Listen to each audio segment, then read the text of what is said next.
덴마크를 처음 갔을 때는 사실은 이 첫 번째 책이잖아요. 이 책을 쓸 생각도 안 했어. 독자들이 같은 별을 바라보고 있다는 것. 그 자체의 힘으로 계속 뭔가를 한 것 같아요.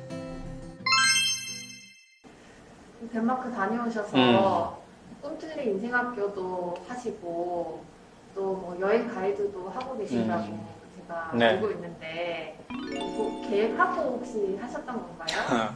그러니까 처음에는 전혀 계획하지 않았어. 사실 덴마크에 갔다 와서 제 인생의 어떤 그 템포 중에 제일 크게 바뀐 게 뭐였냐면은 계획하지 말자. 전에는 막 맨날 3개년 계획, 5개년 계획 막 이렇게 했거든요. 근데 사실 되돌아보니까 계획한 대로 되지 않은 것들이 너무 많고 계획하지 않았는데 잘 된 것도 많고 그러더라고요. 근데 이제 덴마크에 가서 보니까 그때 딱 50살 때 갔으니까 50년을 되돌아본 거예요. 지금부터는 너무 계획하지 말고 흐름에 맡겨보자. 왜 우리가 그 바다의 파도에 자기 몸을 맡기면 파도가 세게 칠 때는 내 몸이 이쪽으로 가고 또 이쪽으로 칠 때는 이렇게 가고 조금 칠 때는 약간 가고 이러잖아요. 그런 식으로 한번 맡겨보자. 그래서 내가 먼 일을 하면서 이거 재밌네 하면 좀 더 거기로 가보고 거기서 한번 뭘 해보자. 그래서 덴마크를 처음 갔을 때는 사실은 이 첫 번째 책이잖아요. 이 책을 쓸 생각도 안 했어. 이게 계획된 게 아니에요. 근데 이제 오마이뉴스에 몇 편 올렸더니 체험기를 올렸더니 그 책을 내주라고 우리 교과서론 좀 하고 싶다고. 그 다음에 강연도 1100번을 했는데 그렇게 많이 할 줄 몰랐어. 근데 처음에는 그냥 한 10번 정도 하자 그랬는데 지속적으로. 그 다음에 학교도 사실 내가 만들려고 해서 만든 게 아니거든요. 꿈틀리 인생학교도. 나는 언론인인데 내가 학교에 대한 경험이 없는데 어떻게 학교를 만들어. 근데 이제 이 책을 읽은 분들이 덴마크의 애프터스쿨레, 그거 참 좋다. 중학교 3학년 졸업하고 1년 동안 쉬었다가 하는 학교 진짜 좋다. 그게 아마도 덴마크를 행복하게 한 하나의 상징적인 것 같다. 우리나라도 하자. 하세요. 그랬더니 막 이 사람 저 사람들이 막 하려고 했는데 이게 잘 안 되는 거예요. 그러니까 사람들이 그럼 당신이 한번 해보라고. 그래서 그러면 한번 해볼까? 그렇게 해서 만들어진. 사실 학부모들의 그 집단 지성에 의해서 만들어진 거라고 볼 수가 있죠. 덴마크 여행 가는 것도 그래요. 우리가 꿈틀 비행기라는 이름으로 이제 이 책을 읽은 독자들과 함께 여행을 갔는데 한 강연장에서 그 독자분이 그러는 거예요. 나도 가고 싶다 진짜. 근데 선생님이랑 같이 가면 안 돼요? 작가랑 같이 가면 안 돼요? 그래서 그때 갑자기 그거 재밌을 수도 있겠는데. 근데 또 뭐 막 말로는 그러지만 가겠다는 사람 몇 명 안 되면 또 안 가는 거잖아요.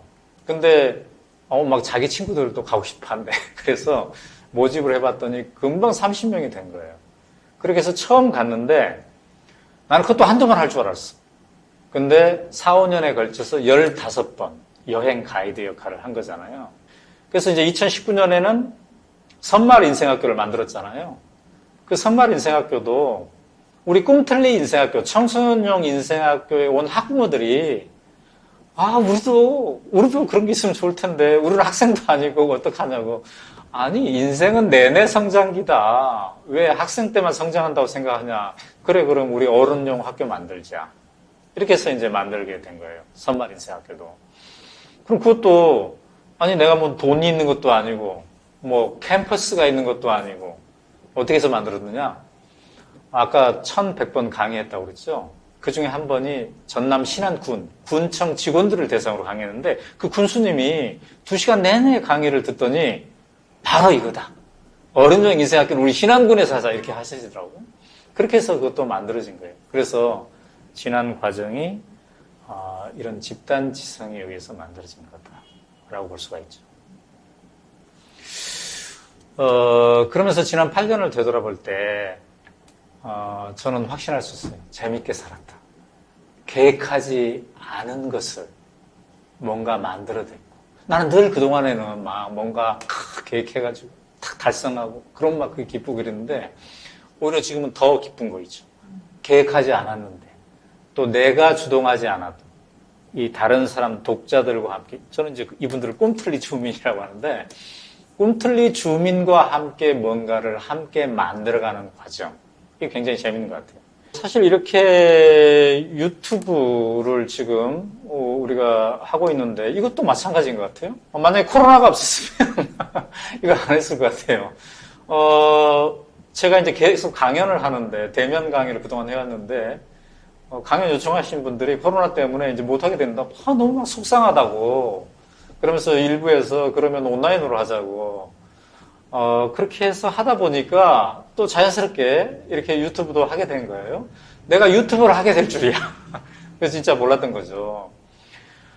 지금 질문한 것처럼 많은 사람들이 저한테 물어봐요. 앞으로 뭐 어떻게 할 거냐고. 근데 저는 이제 그런 생각이 들어요. 지금까지 그랬듯이 내가 나에게 문을 열어놓고 싶다.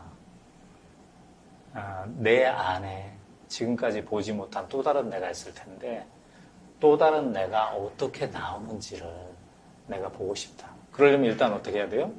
문을 열어놔야 되겠죠. 네, 문을. 그래서 저도 잘 몰라요. 앞으로 어떤 일이 벌어질지. 새 책을 네. 드셔야죠, 대표님. 이제 이 책이 첫 번째 책이고, 이 책 썼더니, 사람들이 좋다. 덴마크 너무 부럽다. 이게 사실 10만 부 이상 나갔어요. 근데, 우리도 덴마크처럼 만들자. 이런 사람도 있지만, 너무 부럽다. 덴마크로 이민 가고 싶다. 이런 사람들이 또 있더라고요. 그래서, 이민이 답이 아니라, 우리 안을 덴마크로 만드는 게 답이다. 그리고 사실은 우리 안에 덴마크가 있다. 역사적으로도 있었고 지금도 그렇게 사는 사람도 있다. 그렇게 해서 이제 만들어진 게 우리도 사랑할 수 있을까? 이 책이에요. 근데 이 책은 우리 안에 덴마크에 대한 이야기예요. 실제로 그렇게 살고 있는 사람들에 대한 이야기. 왜 이렇게 행복하게 됐나 봤더니 여러 가지 이유가 있지만 덴마크에는 대한민국 헌법 10조가 지켜지고 있더라고요. 우리 헌법이. 헌법 10조가 모든 국민이 존엄과 가치를 가진다. 그리고 행복을 추구할 권리가 있다. 존엄과 가치가 있다는 얘기는 딴 얘기로 하면은 있는 그대로의 나를 사랑할 수 있다. 그 다음에 그 힘을 바탕으로 옆 사람을 사랑할 수 있다.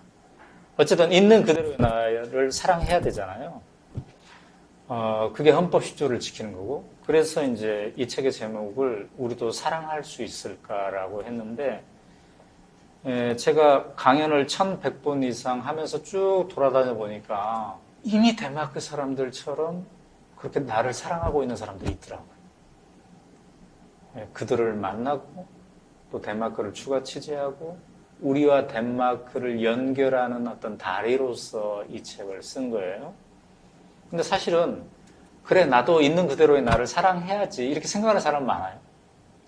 근데 그거를 실천한다는 게 쉽지가 않죠. 늘 남과 비교하게 되고 그죠? 그래서 이 책은 제목은 이런데 또 다른 제목으로 붙여보자면 우리도 실천할 수 있을까 이런 거예요. 근데 이제 이런 책, 이 두 권의 책을 들고 강연을 쭉 하다 보면은 수많은 독자를 만나잖아요. 제가 여기에 이제 내 이메일을 공개해놔요. 그럼 이 이메일로 편지가 많이 오고, 그 다음에 뭐 이런 식으로 내가 이런 걸 다 지금 모아놨어요. 이게 저한테 온 편지들이에요. 독자들이 이렇게 쭉 온 편지들이에요. 강연장에서 이제 만나가지고 강연을 듣고 혹은 책을 읽고 이런 편지를 이게 보내온 거죠. 나중에 제가 이제 이런 것들도 하나하나 소개하면서 이렇게 해보려고 하는데, 요거 보세요.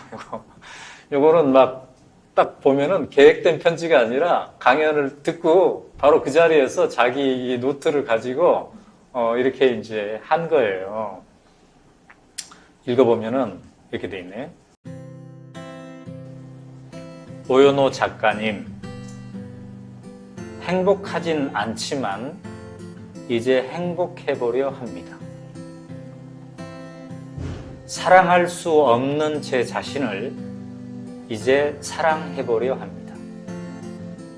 어떤 말을 쓸지 고민하다가 딱 한마디를 남깁니다. 오늘을 잊지 못할 것 같습니다. 제 껍데기가 아닌 제 자신을 살겠습니다. 살아 있었음을 오늘에야 깨닫습니다. 다시 만나기를 기대하겠습니다. 언제라도 연락 주세요. 시인이 되고 싶은 어떤 학생. 그래서 자기 전화번호까지 제가 이제 전화번호 공개하면 안 되니까 이걸 이렇게 접어놨는데 자기 전화번호까지 이렇게 딱 해놨습니다. 감동적인. 나중에 한번 모시고 여러분들한테도. 그래서 이런 사람들의 사연, 이렇게 저랑 편지를 주고받은 사람들의 사연, 그런 사연들도 여기 이제 모아놨어요. 어떤 분들은 제 편지를 쭉 보더니 이 편지만 모아가지고 그림책처럼 한번 이렇게 했으면 좋겠다, 이런 사람도 있던데. 지금까지 제가 이제 삶을 위한 수업까지 3권의 책을 썼는데, 특별히 이 2권의 책은, 그래, 우리도 꿈틀거리자, 우리도 함께 뭔가를 해보자 라고 강연장에서 혹은 책을 읽고 또 현장에서, 자기 나름의 현장에서 그랬던 분들과 함께 만들어 온 책이다, 이렇게 볼 수 있고, 이런 독자들이 같은 별을 바라보고 있다는 거, 이거를 느끼는 거, 그 자체의 힘으로 계속 뭔가를 한 것 같아요.